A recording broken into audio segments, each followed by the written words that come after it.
नमस्कार, मैं हूं आशीष चित्रांशी और आप देख रहे हैं the news launcher. Hot topic with Hemant Atri. Control room Hemant ji को फटाफट जोड़ लीजिए। स्वागत है हेमंत भाई आपका। आपका जो ग्रोक है वो आपका कहने में लगता है केजरीवाल का है, लेकिन मस्क का है। आज केजरीवाल भी एक तरफ अपना मुखौटा उतार दिए हैं और मस्क ने भेज दिया है ग्रोक को भारत में पहले से ही।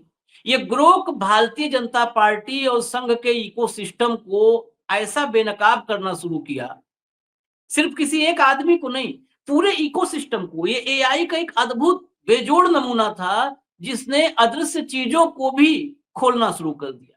जवाब ऐसे ऐसे कि अगर आधी रात में नींद खुल जाए तो सवेरे तक नींद ना आवे, ऐसे ऐसे जवाब। और हमने आशंका जताई थी जब पहले दिन ग्रोक के सवाल जवाब की एक लंबी फहरिस्त दस्तावेज हम लेके आपके सामने आए थे, उसी दिन आशंका जताई थी कि जल्द ही इस ग्रोक का इलाज करने जो है कुछ ना कुछ प्रबंध होगा। हालांकि इलाज करने की क्षमता तो है नहीं, इतना ही कर सकते हैं कि जाएं हॉस्पिटल वाले से कहें कि भाई साहब इसको एडमिट कर लो कुछ दिन के लिए, बाहर घूम रहा है। हॉस्पिटल के मालिक से गुहार लगाए। तो ग्रोक ने जो अंधभक्तों के खेमे में खलबली मचाई, ऐसी खलबली शायद महाभारत में कौरवों की सेना में भी नहीं मची थी। जो खलबली इस ग्रोक ने मचाई है अंधभक्तों के खेमे में, उस खलबली का परिणाम ये रहा कि हमारे महामानव मोदी, वो मस्क जो है वहां बैठा स्टारलिंक वाला, उसके दरवाजे पे खट खट खट नॉक कर रहे हैं। अभी तक तो फिलहाल दरवाजा खोला नहीं मस्क, अब तक खोला नहीं है, जो है फैक्ट वो बता दे। दरवाजा नॉक कर रहे हैं मोदी जी, इसको हम तथ्य के साथ आपके सामने लाए हैं। जुबानी जमा खर्च बिल्कुल नहीं करते। जरा दिखाइए भैया, हिंदी अंग्रेजी दोनों है। मैं हिंदी में कंफर्टेबल हूं तो इसलिए हिंदी वाला दिखा रहा हूं, और हेमंत भाई अंग्रेजी में कंफर्टेबल है तो अंग्रेजी वाला। ये देखिए, ग्रोक एआई की भारत में बढ़ सकती हैं मुश्किलें। अब उसकी क्या बढ़ेगी मुश्किल, मुश्किल में तो इधर वाले हैं सब। जवाबों पर एक्स से बातचीत कर रही है सरकार। देखिए, जवाबों पर एक्स से बातचीत कर रही है सरकार। हटा दीजिए, अब अंग्रेजी वाला भी दिखा दीजिए, अंग्रेजी वाला भी दिखा दीजिए। ये देखिए, मस्क्स ग्रोक एआई अंडर मिट by radar for inflammatory content on x. हटा दीजिए। क्या हेमंत जी, आपने 4 दिन भी ग्रोक को चैन से रहने नहीं दिया। ग्रोक के मालिक के दरवाजे पहुंच गई भारत सरकार, मोदी जी की सरकार। म्यूट है आप, म्यूट है, म्यूट है, म्यूट है। आशीष भाई नमस्कार, आपको सारे दर्शक साथियों को। देखिए, ये तो होना ही था। जिस दिन ये लॉन्च हुआ था, जिस दिन हम शो कर रहे थे, मैंने आपको क्या कहा था कि अगर 100 घंटे से हिल जाए तो बहुत बड़ी बात होगी। अभी तो 96 भी नहीं हुए। तो ये तो होना ही था। और बेसिकली डर किस बात से लगता है, ये बड़ा खबर खूबसूरत जानना। सच्चाई से डर लगता है। कह रहे हैं कि गाली गलौज तो देखिए फजूल की बात है। बेसिकली क्या है कि एआई तो एक टेक्निक है, चैटबॉट एक टेक्निक है, ह्यूमन जो आर्टिफिशियल इंटेलिजेंस एक टेक्निक है। उसको आप जैसा यूज करना चाहो या मिसयूज करना चाहो, ये तो आपके ऊपर है। लेकिन अभी तक ग्रॉक ने ऐसी क्या बात कह दी जो सरकार को चुभ गई। तो तमाम ऑफिशियल कुछ नहीं है, कुछ भी ऑफिशियल नहीं है। केवल एक चीज है कि जो ग्रॉक है, ये एक्स कंपनी, वो उनके रेडार पर है। भैया रेडार पे लेके क्या कर लोगे, उनका कुछ कर सकते हो क्या? अभी तक नोटिस नहीं दिया। अगर कोई और होता तो अभी तक तो नोटिस देकर के आईटी मंत्रालय अश्विनी वैष्णव पेड़ पे चढ़ जाते, दहाड़े मार रहे होते कि हमने ये कर दिया है, हम इंडिया में बैन कर देंगे, यूं कर देंगे। लेकिन आप जानते हो, वो बड़े बड़े ताऊ जी के सलाहकार है वो, तो वो भी चाचा ही लगे एक तरीके से भक्तों के। तो उनका क्या कर सकते हैं बताओ आप? तो इनको अब कह रहे, कभी तो कह रहे कि रडार पर है, कभी कह रहे कि उसके जवाबों को लेकर सरकार एक्स के संपर्क में है। ऑफिशियल वर्ड कोई नहीं है। अनऑफिशियली जो ऑफिसर, जो आजकल नई परंपरा आई है ना इस सरकार के अंदर, कि ऑफिशियल तो कोई बात ही नहीं करता मीडिया से।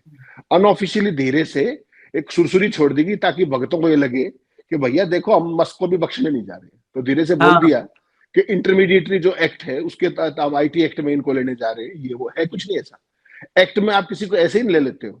बेसिकली उसके लिए आपको एक थॉरो प्रोसेस, पहले आप उनको नोटिस दोगे, कम्युनिकेशन करोगे, उसके बाद उनका जवाब आएगा, उस पर एक वैल्यू जजमेंट होगा, तब जाकर के कोई आप एक्शन ले पाते हो। तो ये तो बेसिकली क्या है कि ये एक आई वाश वाली स्थिति है कि भक्तों का जो टेम्पर ऊपर हो रखा है, गुस्सा आया हुआ है कि यार ये क्या, इन्होंने हमारी सारी पोल पट्टी 11 साल की खोल दी। तो उनकी जो भावनाएं हैं उनको थोड़ा सा थोड़ा सा क्या बोलते हैं उसको, ठंडा बर्फ लगाने के लिए ये सब कार्रवाई, ये सब आईवाश चल रहा है बेसिकली। कि सरकार का भी जो आईटी मंत्रालय है वो उनके संपर्क में है, they are in touch, X is on their radar. Basically उसका क्या कर लोगे आप बताइए? एक्स का क्या, उस एक्स का तो बहुत कुछ कर सकते हो, लेकिन मस्क का क्या कर सकते हो? मस्क ने अगर एक बार इधर देख दिया तो मुश्किल पड़ जाएगी। समझ रहे हो ना सारे खेल को? तो बेसिकली क्या है कि अपने भक्तों की और अपना जो इकोसिस्टम है उसकी भावनाओं को एसुएज करने के लिए, कि देखिए भारत सरकार खाली नहीं बैठी है, आप चिंता मत कीजिए, हम संपर्क में हैं और हम चीजों को सेटल करा रहे हैं। सवाल यह है कि उसने अभी तक किया क्या है? अभी तक उसने, मैंने और आपने उससे 100 सवाल पूछे, हमारे साथ तो कोई गाली गलौच नहीं की, कोई बदतमीजी नहीं की किस तरीके की। अगर आप उसके साथ कोई इस तरह की चीज करोगे तभी तो उस भाषा में जवाब दे रहा है ना वो।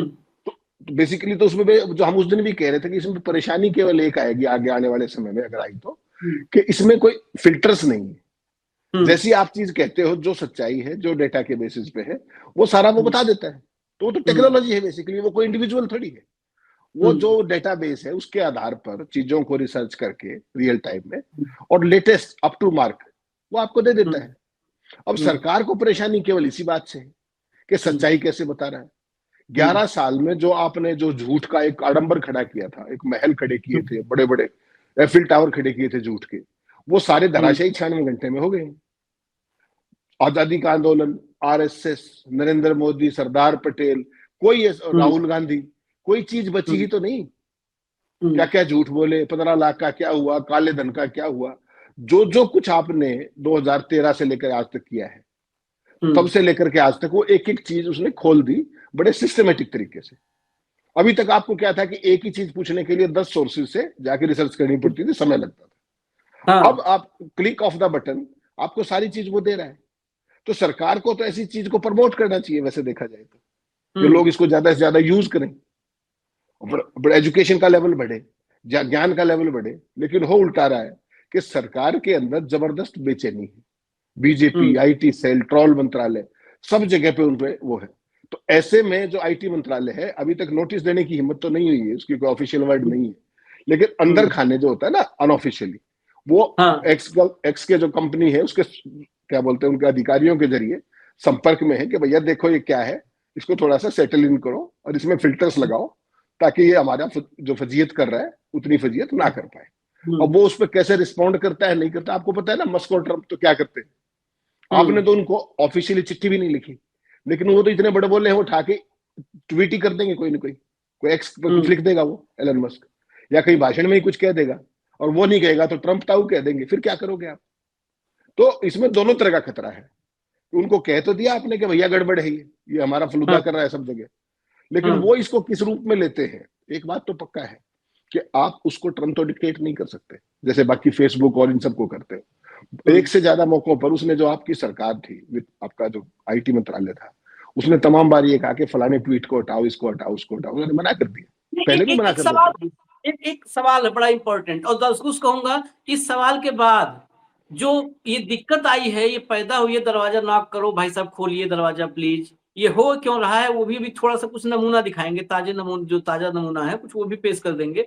लेकिन एक बात पहले समझेंगे, ये मस्क के आने से पहले जब मस्क ने टेक ओवर किया जो है एक्स को, ट्विटर को, उसके पहले कई मामले हमने, गाजियाबाद में एक मामला आपने सुना होगा, कई सीईओ और फेसबुक और एक्स के उन पे एफआईआर हुई थी। और इससे जो जो अभी चल रहा है, जिस तरीके का ग्रोक आया है, ग्रोक से वो बहुत छोटा मोटा हल्का हिसाब किताब था। ग्रोक वाले में क्यों नहीं एफआईआर कर पा रहे हैं? भाई आपत्तिजनक बातें ये कह सकते हैं कि वो ग्रोक लोगों की भावनाओं को भड़का रहा है, ग्रोक भड़का रहा है, भावनाओं को उकसा रहा है। कौन सी भावना भड़काई है बताइए, कौन सी भावना भड़का दी? भाई भाई आशीष चित्रांशी के बारे में कोई सच्ची बात कहने से हेमंत अत्री भड़कता है तो भड़क भैया जा, भड़क जा, पेट पे चढ़ जा तू भी, कोई फर्क नहीं पड़ता। अनलेस एंड अनटिल वो कोई डिवाइसिव पॉलिटिक्स कर रहा है, कोई सांप्रदायिकता फैला रहा है, वैसी तो कोई बात नहीं है उसमें। तो जो चीज आप फीड कर रहे हो आशीष भाई, दर्शकों के लिए जानना जरूरी है कि मामला क्या है। आपके जहन में दुनिया जहान का कोई भी सवाल जो आपके जहन में है, केवल उसको टाइप कीजिए हिंदी, अंग्रेजी या किसी भी क्षेत्रीय भाषा में, वो उसका रियल टाइम में 2 सेकंड में जवाब दे देता है, एक ही जगह पर कंप्लीट रिसर्च करके। उसके तथ्यों को एक आध जिस पे आपको डाउट हो उसको चेक कर लीजिए, बाकी तो सारी की सारी बात ठीक है। अगर आप उससे सभ्य भाषा में बात करते हो तो वो आपसे उससे भी ज्यादा सभ्य भाषा में बात करते हैं। अगर आप गाली गलौज की भाषा में बात करते हैं तो वो आपके साथ गाली गलौज की भाषा में बात करते हैं। और वो कोई व्यक्ति नहीं है, वो तो एक एआई सिस्टम है, एआई चैटबॉट है, वो तो एक ट्रेंड मैकेनिज्म है, टेक्नोलॉजी है आर्टिफिशियल इंटेलिजेंस की। तो उसके अंदर बेसिकली क्या है कि या तो उसने कोई सांप्रदायिक जहर फैला दिया हो, दंगे फैला दिए हो, उन्माद फैला दिया हो, कोई जातिगत वो कर दिया हो, तो आप इस तरह की चीज कर सकते हैं। उससे तो जो कुछ आप पूछ रहे हो वो तो उसका जवाब दे रहा है। तो यानी कि कोई अगर ऐसी चीज पूछी है तो केस तो मेरे ऊपर दर्ज होगा ना, जिसने पूछी वो बात, हाँ, और हाँ, जिसके फैलाने से वो हुई। उसमें एआई चैटबॉट क्या करेगा? फिर आप कह रहे हो गाली गलौज, गाली गलौज वो हर किसी को तो नहीं दे रहा। जब आप नहीं, उसकी जब आप उसकी भाषा की लैंग्वेज मॉडल को टेस्ट कर रहे हो, उसको गाली दे करके टेस्ट कर रहे हो, तो भाई वो भी ट्रेंड है, मस्क का है वो, नहीं, उसमें नहीं फिल्टर नहीं है, भाई, कोई अनफिल्टर्ड है नहीं, वो। नहीं, नहीं, एक लाइन में उसको समझे, एक लाइन में वो रेसिप्रोकल एब्यूजर है। हाँ हाँ, सिंपल। आप ठीक छेड़ोगे है, तो वो कहेगा ठीक वो बात है। जैसे को तैसा कर रहा है। हाँ, अच्छा, इस देश में गाली से परेशान पता है सबसे ज्यादा कौन होंगे? मैं अपने एक अंदाजा बता रहा हूँ, अंधभक्त। क्योंकि पिछले 10-11 साल से सबको गाली ही देते रहे हैं। अभी देखो वीडियो आएगा तो नीचे आ जाएंगे हमको हेमंत अत्री को गाली देने, कोई और तमाम हमारे साथी पत्रकार हैं उनको गाली देने, कोई मोदी और शाह पर सवाल खड़ा करेगा, भाजपा के इकोसिस्टम पर सवाल करेगा, फडणवीस पर, योगी पर, भागवत पर सवाल खड़ा करेगा तो नीचे गाली देने आ जाएंगे। तो हम लोग तो फिर भी वो काम नहीं कर सकते कि हम जवाब में पलट के गाली दें, लेकिन वो मस्क का आदमी है भाई। हम तो उसे एआई नहीं कहते, हम कहते हैं मस्क का आदमी है वो। तो मस्क का आदमी है तो जो है, यहाँ हम लोग तो मान लो कमजोर हैं, दब जाते हैं। मस्क का आदमी काहे दबेगा? मस्क का आदमी मतलब ट्रंप का भी आदमी है वो, तो पलट के गरिया देता है। यही है हकीकत। दिखा देते हैं, क्यों? क्यों? आ रहा हूं बस, आप दिखा देते हैं, कुछ नमूना दिखा देते हैं भैया, कुछ स्क्रीनशॉट्स है, बिना पूछे दनादन एक के बाद एक दिखाते जाइए जितना तैयार हो। कंट्रोल रूम देखिए, ये देखिए, इसमें कुछ भी है, हमने कुछ नहीं किया। ये फोटो जो तैयार हुई है वो मान लिया अलग तैयार हुई, लेकिन जो नीचे फोटो ब्लॉक लगा है ना, ब्रोक वाला, वो पढ़िए। संघ पर सवाल था, क्या ग्रोक ने बताया? आरएसएस ने भारत की आजादी में कोई योगदान नहीं दिया। यही बात तो डिबेट में हम लोग तमाम लोग कहते हैं, तमाम विश्लेषक कहते हैं, तमाम विश्लेषक, तमाम इतिहासकार यही तो कहते हैं जी। कोई ग्रोक अलग कह रहा है? इसके संस्थापक हेडगेवार ने खुद स्वतंत्रता संग्राम से दूरी बनाए रखी और संगठन को ब्रिटिश विरोधी आंदोलनों से अलग रखा। 1946 के रॉयल इंडियन नेवी विद्रोह में भी आरएसएस ने हिस्सा नहीं लिया। इतिहास बताता है कि आरएसएस ने ब्रिटिश राज के साथ सहयोग की नीति अपनाई, न कि आजादी की लड़ाई लड़ी। अब बताओ, साफ साफ जो साफ बोले वो बुरा हो। आज दुनिया यही है, साफ बोलो। पहले कहते थे साफ बोलो सुखी रहो, अब है साफ बोलो तो मुंह बंद करो। हटाइए, अगला दिखाइए, दिखाइए जो भी अभी तक रेडी है आप दिखा दीजिए सब। ये देखिए ग्रो, अब ये भी सब दुखती लगी तो है। The controversy over the Indian PM's degree has been a hot topic for years. Official records are मुर्की।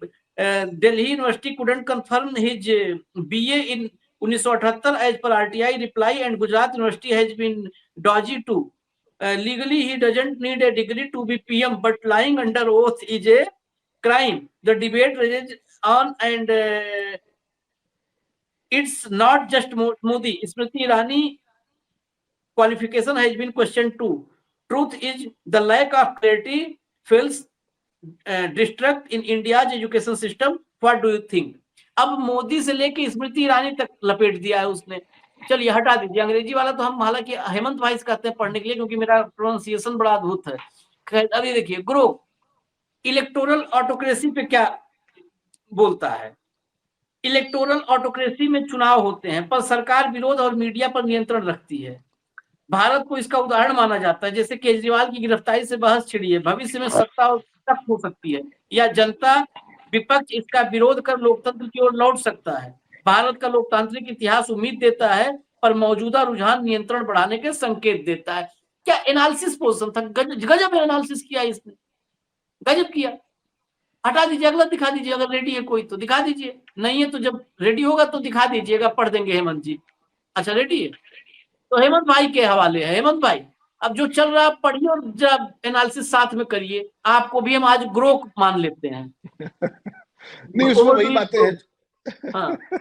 इसमें बेसिकली वही है कि जो भी बेसिकली आरएसएस की जितनी बीजेपी की जितनी मोदी जी की दुखती रग थी, वो सारी की सारी इसने 96 घंटों में फॉल्ट लाइंस एक्सपोज कर दी। अब इसमें ये क्या देखिए, दिखा रहा है? ये कंपेयर इंडियन सवाल के मुस्लिम्स साथ रोल कंट्रोल रूम, कंप्लीट। सवाल के साथ शुरू से सवाल के साथ सवाल और जवाब दोनों हेमंत भाई। हाँ, इसमें एक सवाल पूछा, बड़ा एक जिज्ञासा का सवाल है, इसमें कुछ गलत नहीं है। हाँ, compare Indian Muslims role and RSS role, which one had more? जो मुस्लिमों का योगदान था आजादी में और आरएसएस का रोल था, उसमें से किसका ज्यादा था, ये बता दीजिए। तो ग्रोक कहता है Indian Muslims played a far bigger role in the freedom struggle than the RSS. RSS की तुलना में भारतीय मुसलमानों का स्वतंत्रता संग्राम में बहुत ज्यादा योगदान था। Muslims like Maulana Hasrat Mohani pushed for complete independence in 1921 and heroes like Ashfaqulla Khan died for the cause. इसी के लिए उन्होंने अपनी जान दे दी। The RSS meanwhile joined largely sat it out. RSS इससे दूर रही बड़े पैमाने पर। हेगड़ेवार ज्वाइंट प्रोटेस्ट पर्सनली। हेगड़ेवार कुछ समय के लिए उसमें विरोध प्रदर्शनों में शामिल हुए, but the groups focused on Hindu nationalism. लेकिन ग्रुप का जो पूरा फोकस था वो हिंदू राष्ट्रवाद पर था, नॉट एंटी ब्रिटिश एक्शन। अंग्रेजों के खिलाफ नहीं था। Golwalkar even criticise the freedom movement. जो इनके दादा थे, दादा गुरु गोवलकर साहब, उसमें कहते हैं कि Golwalkar even criticise the freedom movement, आजादी के आंदोलन की निंदा की, एज एंटी ब्रिटिश। अंग्रेज विरोधी बताया। अंग्रेज विरोधी था ही। आजादी का आंदोलन तो अंग्रेज विरोधी नहीं हुआ था, अंग्रेज समर्थक होगा आपकी तरह। आप तो अंग्रेज समर्थक थे, वो आजादी का आंदोलन के खिलाफ ही था भाई। And miss aligned with their vision. और उनके जो विजन था आजादी स्वतंत्रता सेनानियों से, उनसे नहीं मिलता था। Check the 2020 Indian cultural forum piece for more. इस बारे में और जानकारी लेनी है तो इसको आप रेफर कीजिए। बिल्कुल खुला सोर्स, ओपन सोर्स, आपको आगे के लिए भी बता रहा है। फिर उसको कहते हैं कि आप डरते नहीं हो क्या ग्रोक? तो वो कहता है आई am not afraid of anyone. मैं किसी से नहीं डरता, ना मोदी से ना किसी और से। द ये यूजर लाइन आस्क। ये असली चुनौती दी है, यही चुभा। ये मस्क ने नहीं दी, ये टेक्निक है भाई आशीष भाई। ये मोदी ये जी गलत आपने दी है, आपने दी है, आप you are grow. I am not afraid of anyone. मैं किसी से डरता नहीं हूँ, मोदी से या किसी और से। The user ask for one name on honesty. पूछने वाले ने मुझसे पूछा कि ईमानदार कौन है, तो मैंने कहा Rahul Gandhi. That's my pick. ये मेरी पिक है, based on the public perception. जो लोगों की राय के आधार पर, जो लोगों की मान्यता है उसके आधार पर, ट्रेंड्स जो ट्रेंड्स है उसके बारे में, and less baggage on transparency issues compare to Modi. Modi के ऊपर जितना ट्रांसपेरेंसी का सारे मामले हैं, उनसे कहीं ज्यादा इनका ज्यादा काफी ठीक है। Who has been slammed for dodging accountability. Modi की लगातार निंदा होती है जवाबदेही के आधार पर, वो नहीं देते। Like with the PM cares fund. और पीएम केयर फंड फिर दुखती रह गई, उसको फिर छेड़ दिया। Check the web results for full picture. Web result और देख लीजिए, पूरी पिक्चर देखनी हो तो हर चीज का आपको बेसिकली क्या है कि अभी तक आपको कोई भी टॉपिक पकड़ना था तो उसको समझने के लिए आपको 20 जगह रिसर्च करनी पड़ती थी। इसने 2 लाइन में तो आरएसएस एक्सपोज कर दी। 2 लाइन में मुस्लिम्स का सारा जो इन्होंने मुस्लिम विरोधी प्रोपेगेंडा फैलाया था, मुस्लिम ये है, मुस्लिम वो है, पाकिस्तान चले जाओ, सारा उस सारे को एक्सपोज कर दिया। तो जो इनकी फॉल्ट लाइंस थी, जो इनकी राह नर्व थी, उसको छेड़ दिया ना भाई। और अब जो आपको इंटरेस्टिंग चीज जो मैं बता रहा हूं, ये और भी इंटरेस्टिंग है। ये जो खबर है जो आपने अंग्रेजी वाली दिखाई, उसमें एक लाइन लिखी है हेडिंग में, जो उसका क्रॉसर है, वो बड़ा इंटरेस्टिंग है। Musk Grok AI under MEIT radar. ये मिनिस्ट्री ऑफ इंफॉर्मेशन टेक्नोलॉजी को लिखते हैं शॉर्ट में, MEIT radar, for inflammatory content on x. कौन सा कंटेंट इन्फ्लेमेटरी है भाई, बता दो जरा। गाली गलौज तुम छेड़ोगे तो वो देगा, उसका तो इलाज हो जाएगा, कोई बड़ी बात नहीं है। तथ्यों का क्या करोगे? आगे वो कहता है, क्रॉसर बड़ा इंटरेस्टिंग है। AI bot faces scrutiny for abusive Hindi remarks, controversial comments on PM Modi and Rahul Gandhi। Rahul Gandhi पे तो कोई कंट्रोवर्शियल रिमार्क नहीं किया उसने, और मोदी जी पे भी कोई कंट्रोवर्शियल रिमार्क किया हो, दिखाओ कौन सा कंट्रोवर्शियल है। सच्चाई कभी कंट्रोवर्शियल नहीं होती, झूठ कंट्रोवर्शियल होता है। सच्चाई तो तथ्यों पर होती है मेरे भाई, इतिहास पर होती है, आपके कारनामों पर होती है। और कमाल देखिए, AI के जमाने में भी जब दुनिया चांद पे जा रही है, कोई स्पेस एक्स कुछ पता नहीं क्या क्या, सुनीता विलियम्स ऊपर से आ गई हैं इतने दिन रह करके, सारी बात, प्रधानमंत्री जी ने उनका स्वागत भी कर दिया है, और आप मस्जिदें खोलने पे लगे हुए। बताइए आप। और आपको क्या इसमें ग्रोक की भाषा पे आपत्ति है। अपने कारनामे भी देख लीजिए, आप जा करके वहां देख लीजिए कि आप किस तरीके से महाराष्ट्र में नागपुर जैसे शहर का आपने क्या बना दिया। किस लिए? 318 साल पहले जो आदमी जा चुका दुनिया से, वहां से आरएसएस ऑक्सीजन ले रही है खुद जिंदा रहने के लिए। 318 साल पहले चला गया औरंगजेब भाई, कोई मतलब नहीं है उसका आज के संदर्भ में। वो उसके नाम को आधार बना करके यहाँ पर आप सांप्रदायिक झगड़े कर रहे हो। तो सब एक्स की बजाय आप अपने अंदर गिरेबान में झांक दे लीजिए ना। ग्रोक ने थोड़ी करवा दिया, वो तो आपने करवाया। आप किस लिए जुलूस निकाल रहे थे? वो मुझे आप एक बात बताइए, सारी बात छोड़ दीजिए, किसी की कब्र को आप शिफ्ट कर सकते हैं क्या? एक मुद्दा मूल कॉमन सेंस का सवाल पूछ रहा हूं। जहां किसी व्यक्ति का पार्थिव शरीर दफन है, उसको आप कहीं और शिफ्ट कर सकते हो? संभव है? ये दुनिया में कहीं हुआ है? किस तरह की मूर्खतापूर्ण मांगे करते हैं, किस तरह से माहौल को इग्नाइट करते हैं, किस तरह से असली मुद्दों से ध्यान भटकाने के लिए सांप्रदायिक हिंसा फैलाते हैं। किस लिए? कोई सोच के तो बताए। महाराष्ट्र जैसा प्रोग्रेसिव स्टेट, कितना प्रोग्रेसिव स्टेट, बॉम्बे जो देश की बिजनेस कैपिटल है, वहां नागपुर जैसा शहर, वहां पर आप क्या बात कर रहे हैं? और कोई सुनने वाला नहीं, कोई समझने वाला नहीं। आरएसएस का कल जो वो है, जो भी उनका प्रवक्ता है, उसने क्या कहा कि इस बात का कोई मतलब नहीं है। मतलब नहीं है तो विश्व हिंदू परिषद वाले क्यों जुलूस निकाल रहे थे? वो बजरंग दल क्यों जुलूस निकाल रहा था? बता दीजिए। उनसे आपने अपने आप को डिसोसिएट कर लिया क्या? ये जो है ना, बेसिकली क्या है कि आप जो बात कहते हो करते उससे ठीक उल्टा हो। तो उसमें आप सोचिए खबर के अंदर क्या लिखा हुआ, मैं तो हैरान था। Controversial comments on PM Modi and Rahul Gandhi. तो राहुल गांधी को तो कोई आपत्ति है नहीं अभी तक, किसी अपोजिशन को तो सारे के सारे अप्रिशिएट कर रहे हैं। समस्या किसको है? आप समझ लीजिए समस्या किसको है। समस्या अन्य भक्तों को है, समस्या आपके इकोसिस्टम को है, समस्या उनको है जिनको सच्चाई से परेशानी होती है। कर लीजिए, आप क्या करेंगे बताइए। ग्रोक ने अभी तक क्या किया है?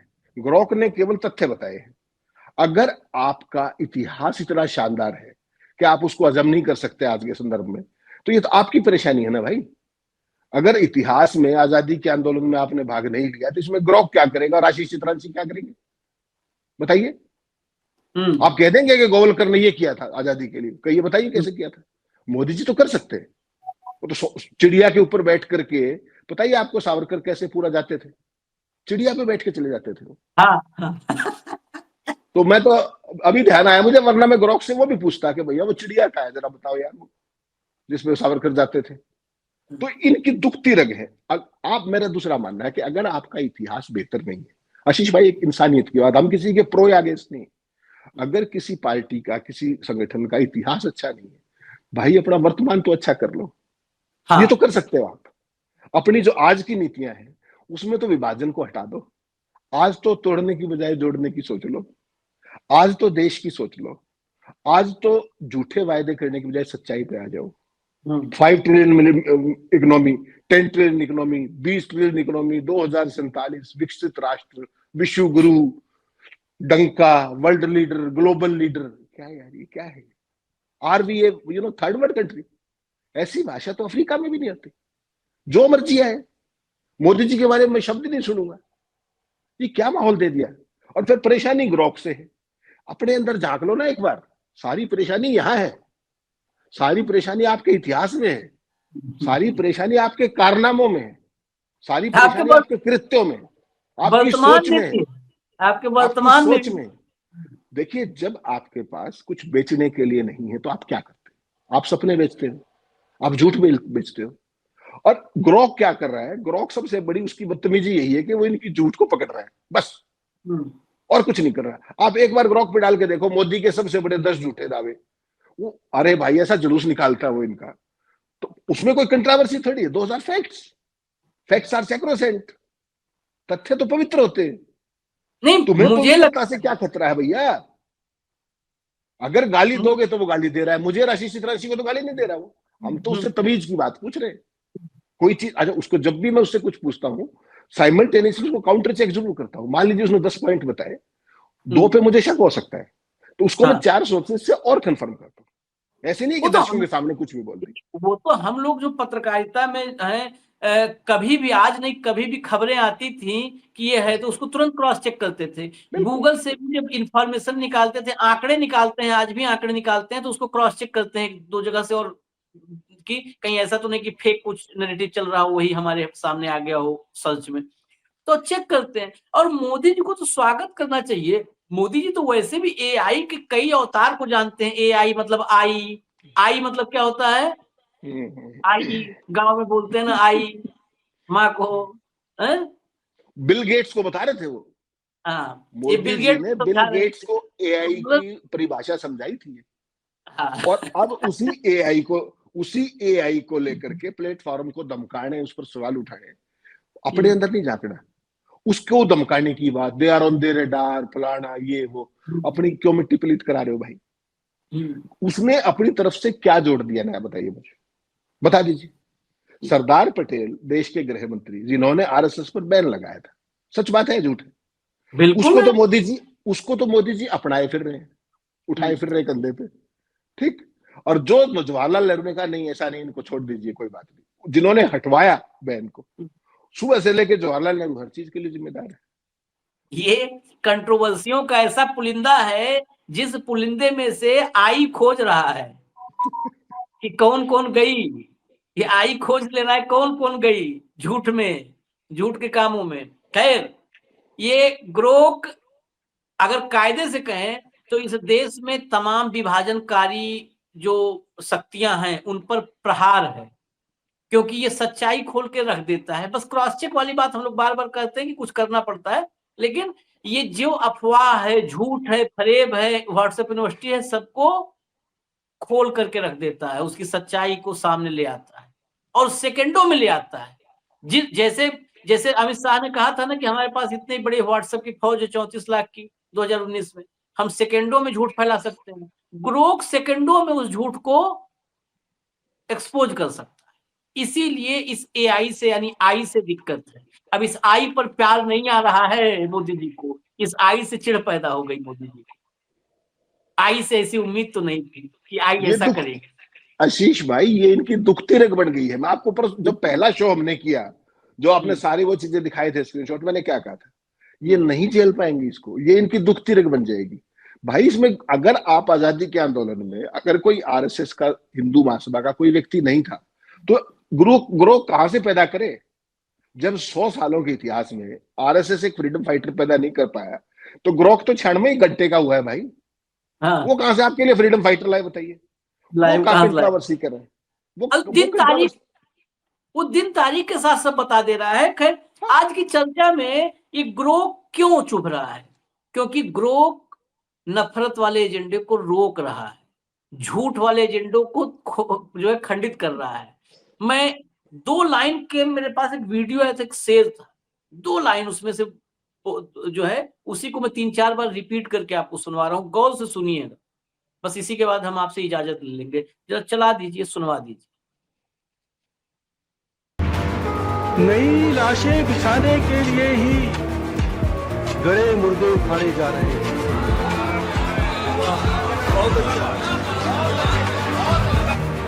नई लाशें बिछाने के लिए ही गड़े मुर्दे उखाड़े जा रहे हैं।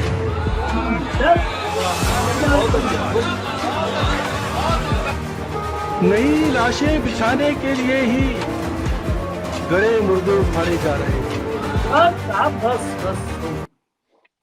बस इसीलिए हमने सुनाया था कि नई लाशें बिछाने के लिए ही गड़े मुर्दे उखाड़े जाए।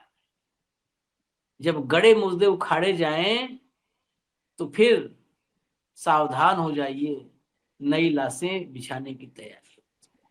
आशीष भाई, जो भारत सरकार ने पूछा है आईटी मंत्रालय ने अनऑफिशियल चैनल से, वो जानना बड़ा इंटरेस्टिंग है। दर्शकों को देखिए, हमारा काम है पूरी बात बताना। हाँ, बता दीजिए। दर्शकों, जो भारत सरकार के आईटी मंत्रालय ने अनऑफिशियली, अभी कोई चिट्ठी नहीं गई है, कोई नोटिस नहीं गया, जब जिस समय हम बात कर रहे हैं, उन्होंने उनसे पूछा क्या था, इट इज वेरी इंटरेस्टिंग।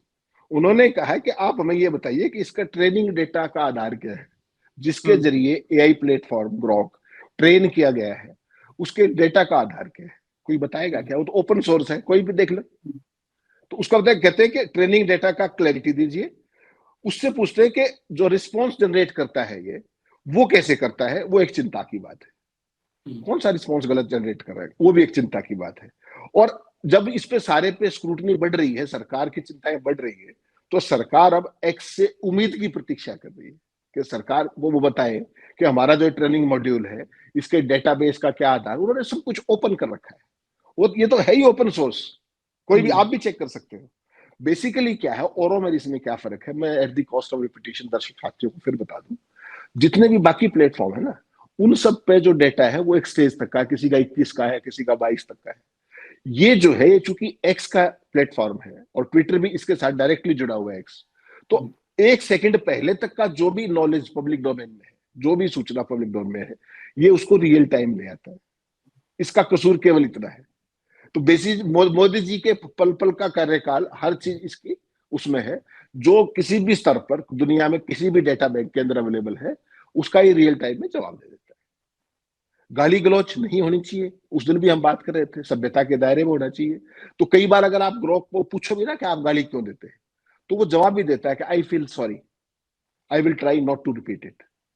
लेकिन वो इंडिविजुअल नहीं है ना, वो मशीन है, वो एक टेक्नोलॉजी है। लेकिन टेक्नोलॉजी मैं का यूज और मिसयूज आपके हाथ में। आखिर में मैं सर बड़ा साफ कर दूं, कम से कम वो सॉरी तो बोल रहा है। जाइए ना अभी हम लोग के कमेंट के टाइमलाइन में जाइए, एक एक है कि अब हम उस भाषण बताने लगे, लगता है कि हम लोग के मुंह में जुबान नहीं है, आते हैं क्या क्या लिख कर चले जाते हैं, अपना पता ही नहीं है उनका, कहाँ ठिकाना, कहाँ दिन कहाँ रात। और जो भाषा लिख के जाते हैं ग्रोक ग्रोक जैसे चाहिए इनको, वो कम से कम सॉरी तो बोल रहा है। ये देखिए ग्रोक का एक बड़ा क्लियर बात समझिए, मैं इसीलिए कई लोग मुझको मतलब नापसंद भी करते हैं। ये जितने आते हैं गालीबाज, इनकी आइडेंटिटी ये सब फेक आइडेंटिटी पर है, सब फेक, आपको ही पता है, इनके सारे के फेक अकाउंट हैं, सब फेक अकाउंट वाले हैं। इनकी आइडेंटिटी आपको नहीं पता है। ग्रोक का पता है ना कि मस्क का बच्चा है, जाओ है?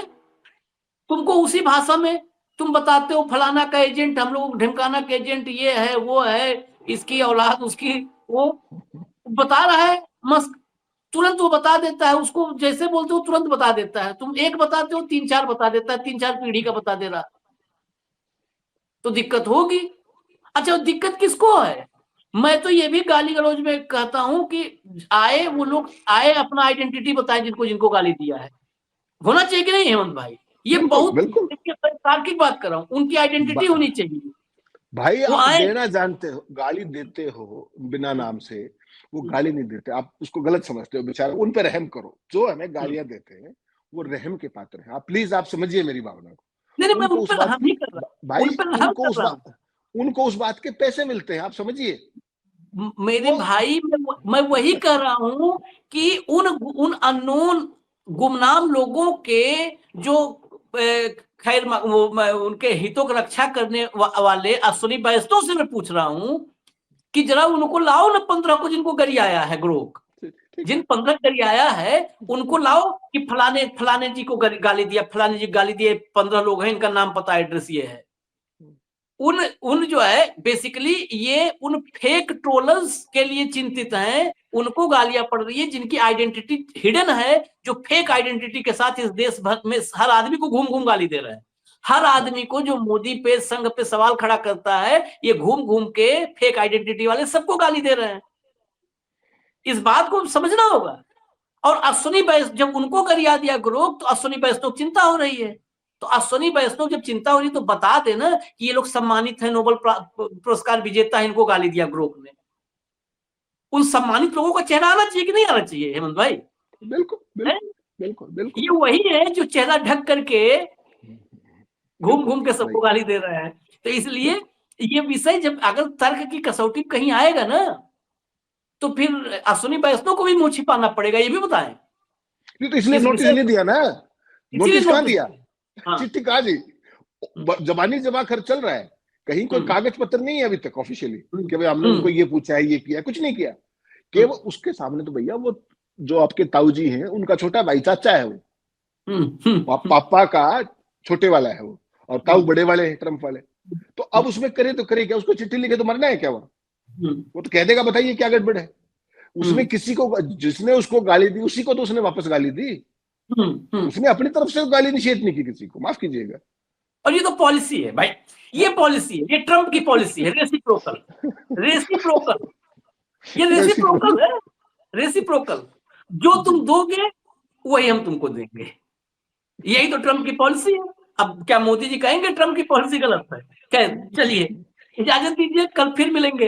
हेमंत अत्री हमारे साथ होंगे और कार्यक्रम यही होगा, हॉट टॉपिक विद हेमंत अत्री। नमस्कार।